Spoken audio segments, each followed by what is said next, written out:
Bonjour à toutes et à tous et bienvenue dans ce nouvel épisode du Ciné Raté où nous allons parler d'un film vachement plus connu du grand public. Et ce sera l'occasion pour nous de voir que film à succès, ça veut pas forcément dire film réussi. Aujourd'hui, plongeons ensemble dans le monde très particulier des found footage avec Paranormal Activity. Notre film démarre sur un petit texte pour faire genre « Ouah, mais en fait c'est réel et tout !» Non. Notre film démarre donc vraiment sur quelques scènes qui ont pour but d'introduire nos deux personnages et qui nous expliquent que nous sommes en train de regarder des prises de vue au travers d'une caméra toute neuve pour essayer de déterminer s'il y a des phénomènes paranormaux dans cette maison. Mais avant ça, nous avons une succession de scènes de couples lambda qui viennent d'acheter une caméra et qui fait des trucs avec. Vas-y, dis un truc. Je dis quoi? Ce que tu veux, mais pas fort. Tu veux que je dise quoi? Chuchote. Nique ta mère! Mais aussi des moments plus bizarres. Qu'est-ce que tu fais? Je filme tes pieds, je les adore. Je dois remettre du vernis. Hein, tu me plais. Arrête de comme ça. filmer mes pieds. Et ce sera l'occasion pour nous de voir que Mika est un mec, comment dire, relou. Eh, la bombe, tu me fais un petit striptease? Oh, s'il te plaît. Tu vas pas jusqu'au bout. Ma petite Vénus. Bouge pas, reprends la pause.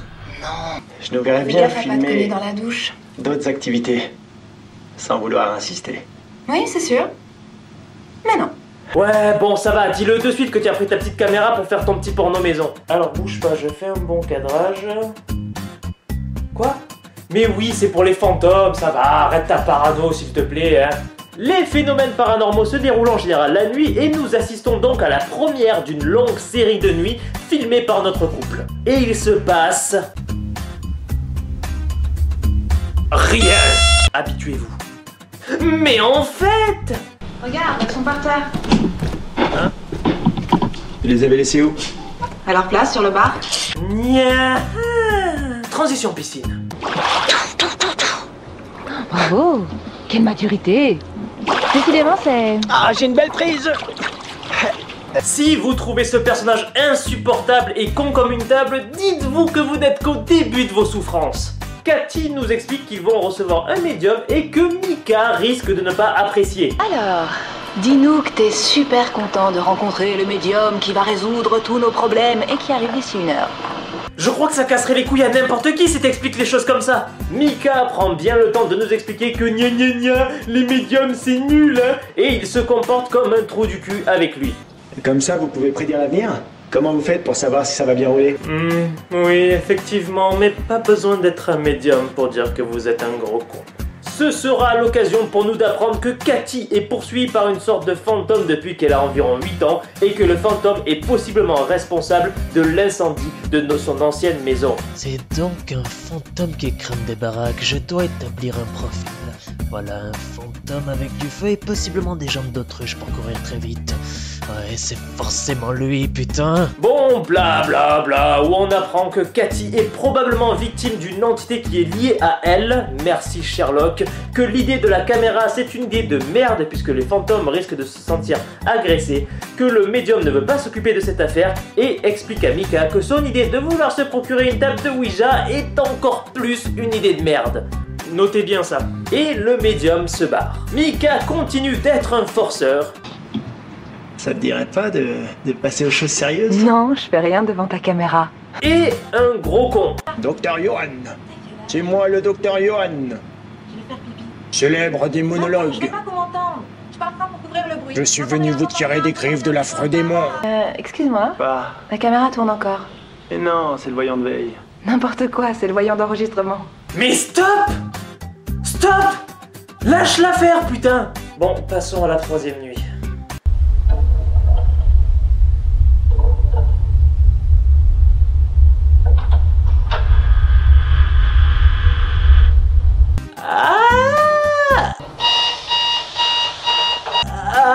Ben non! Donc, au petit matin, ils analysent ensemble les images et c'est en mode... La porte a bougé! La porte a bougé! La porte a bougé! Mika pose une question légitime que n'importe quel attardé poserait dans ces conditions-là. Tu crois que tu peux faire revenir le fantôme? Que je fasse quoi? Que tu le fasses revenir pour qu'on filme des trucs encore plus délirants. Ouais, genre cramer la baraque!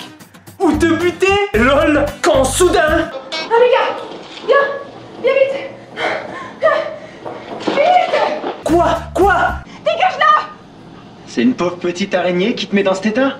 Bon, à un moment, il va falloir qu'il se passe des trucs dans ce film et qu'on arrête de se foutre de notre gueule. Mais Mika a la bonne réaction. Allez, viens Balance-la petite, dehors. on va faire Vite. un tour dans le Allez. jardin. Arrêtez de tuer toutes les araignées que vous croisez, elles mangent des insectes bien plus relous, et en plus sans elles on n'aurait jamais eu Spider-Man.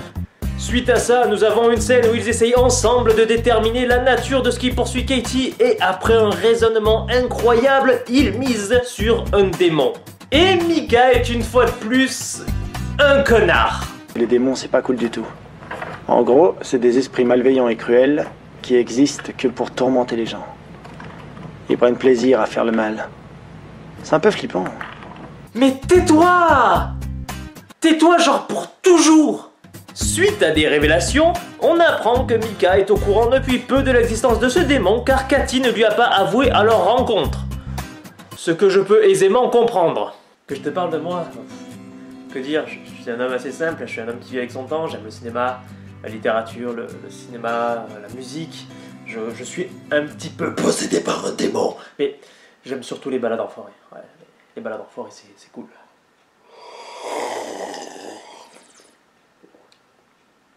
Pardon? 5e nuit. Quoi? Oh, Qu'est-ce qu'il y a? c'était... J'ai fait un cauchemar. Mais ce sera aussi l'occasion de voir l'évolution ou la régression de l'attitude de Mika face au problème. Tu crois que tu nous fais peur? Oh, Mika, fais pas ça. Tu veux te battre? Tu veux pratiquer le pugilat là? La rivière. Atelier perle entre filles, sans commentaire. Interrompu par Mika qui explique qu'il a entendu un bruit et que donc ce trou du cul veut aller acheter une table de Ouija, ce à quoi les filles expliquent que c'est une idée de merde et il promet de ne pas en acheter une. Notez ça aussi. Mais évidemment, il trouve encore le moyen d'être un gros con. Ça fait un moment qu'on n'a plus rien d'intéressant à se mettre sous la dent. Mika? T'as peur? Et si c'est pas le démon qui te défonce, je te jure c'est moi qui vais le faire. Nuit numéro 13.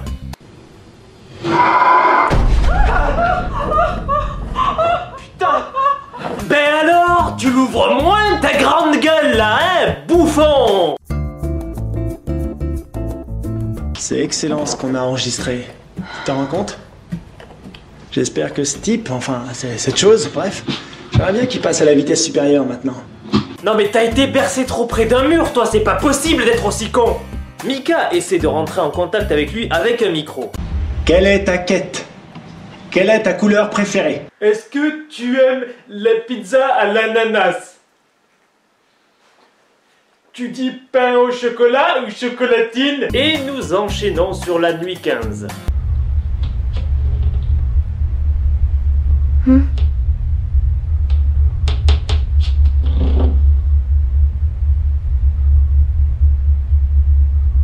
Allô, oui, bonjour, je vous appelle parce que je suis actuellement en train de faire une vidéo sur un film et je crois que l'actrice a planté.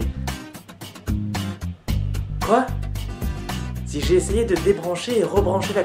Quoi? Après de longues minutes, Mika se décide à aller la chercher pendant que le démon allume la télé. Il n'a donc aucune limite! Et c'est la fin de la nuit numéro 15. Katie explique qu'elle n'a aucun souvenir de ce qu'elle a fait cette nuit-là et nous passons sur... Tiens, regarde ça, petit con. T'as un truc à dire? Mais quel sombre con! Ah! Katie légitimement lui gueule dessus parce que entre le fait que le médium ait dit que c'était une grosse idée de merde et qu'il avait promis de ne pas en utiliser, bah il en fait qu'à sa tête comme le gros con qu'il est. Et pendant ce temps-là...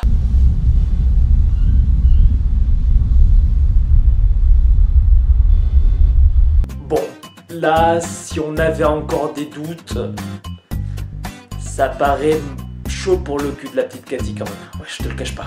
Après une petite dispute, Mika a un petit message pour nous. Je jure solennellement d'obéir sans discuter aux consignes que me donne Katie au sujet de la caméra. Le cadrage, connard! Suite à tous ces événements, Mika s'improvise MacGyver du pauvre et dispose du talc pour essayer de... voir s'il vient vers eux dans la nuit, je suppose.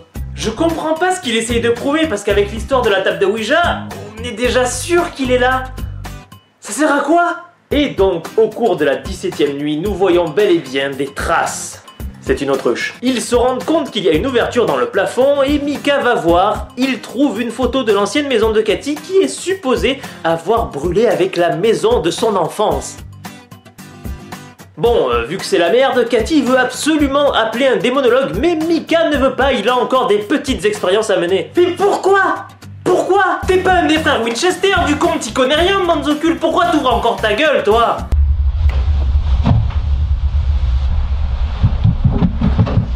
Wow. Il est là. Putain. Ok, donc ce démon a un problème avec les portes. Mais moi je veux faire l'amour! Je veux faire l'amour! Micah recommence à faire son gros con. Montre-toi! Allez, Micah, arrête. On retourne dans la chambre.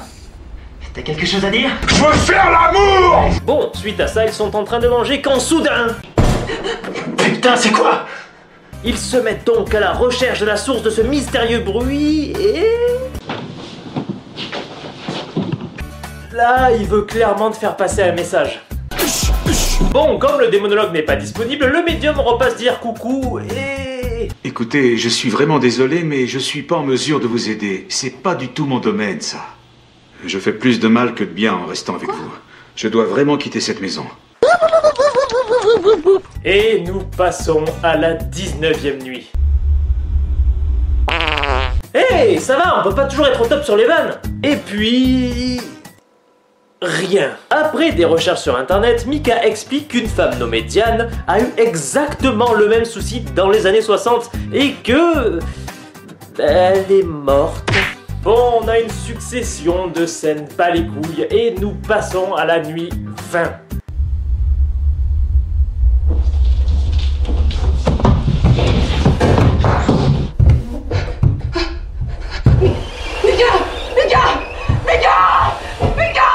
Ah, enfin! Alors attention, hein, je suis désolé pour elle, mais on attend depuis le début du film qu'il se passe quelque chose. Mais moi, ce que j'adore, c'est la réaction de Micah.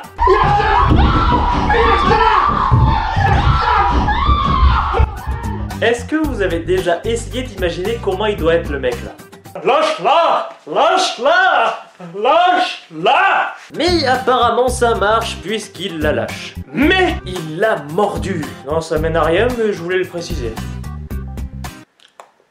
Bon, comme depuis le début du film, après chaque nuit on a droit à une succession de scènes à la con, je vais directement sauter à la dernière nuit. Donc... ah non, me dites pas qu'elle a replanté. Ah ben si. Putain mais allez, fais des trucs, fais des trucs. Bon, en gros, elle se met à crier, Micah va pour la sauver et... oui. Bon, je sais, c'est triste tout ça, mais... oui. Donc elle fait une tête chelou, on a un truc explicatif pour faire encore une fois de plus. Ouah, mais c'est trop réel. Et fin. Found footage. Found footage de gueule, ouais. J'ai vraiment écrit ça? Bon, comment conclure? Paranormal Activity est un film particulier qui a divisé le public. Soit les gens adorent et le trouvent terrifiant, soit ils détestent et le trouvent chiant. Je vous laisse deviner où je me situe. Et on pourrait se demander pourquoi. Eh bien je pense, et ça n'engage que moi évidemment, que ce qui peut faire la force de ce film dépend entièrement de son spectateur, de sa capacité à se mettre en immersion et à son envie de croire au récit. Si vous arrivez à rentrer dedans, je comprends clairement que le film puisse vous faire avoir des sueurs froides. Mais si comme moi vous n'y arrivez pas, vous allez vous faire chier. Parce que c'est pas un film d'horreur qui donne à son public, c'est un film qui joue sur son ressenti, son ambiance, la crédulité du spectateur à qui il s'adresse. Et si ça marche pas, vous avez juste l'impression de voir deux personnages pas hyper intéressants faire des trucs. Parce qu'au final c'est ça, Paranormal Activity, un couple lambda qui essaie d'affronter une situation qui les dépasse et il est donc normal qu'ils aient des réactions banales et parfois stupides. Même si je trouve que c'est trop exagéré le côté stupide du côté de Micah, ce qui en fait un personnage insupportable au final. Donc est-ce que Paranormal Activity est un mauvais film ? Ben non, je pense pas. Je pense que c'est un film qui vise un public et qui s'en fout un petit peu du reste. Et sincèrement, si vous avez réussi à avoir peur devant ce film, je vous envie dans un sens. Je ne sais pas ce que valent les suites, parce que forcément, un film qui coûte 15 000 $ et qui rapporte plus de 100 millions, Les mecs surfent sur la vague. Mais je sais que le premier m'a profondément ennuyé et m'a pas donné envie de découvrir la mythologie qu'il essayait de mettre en place. Et voilà, cet épisode sur Paranormal Activity arrive à sa fin, j'espère qu'il vous aura plu. Si c'est le cas, n'hésitez pas à laisser un commentaire, un pouce bleu et à vous abonner si ce n'est pas déjà fait. De plus, n'oubliez pas le petit partage sur les réseaux sociaux qui ne prend que 2 clics et qui nous aide beaucoup nous les vidéastes. Sur ce, je vous fais à toutes et à tous des gros bisous, je vous souhaite une très bonne année et je vous dis à la prochaine. Merci.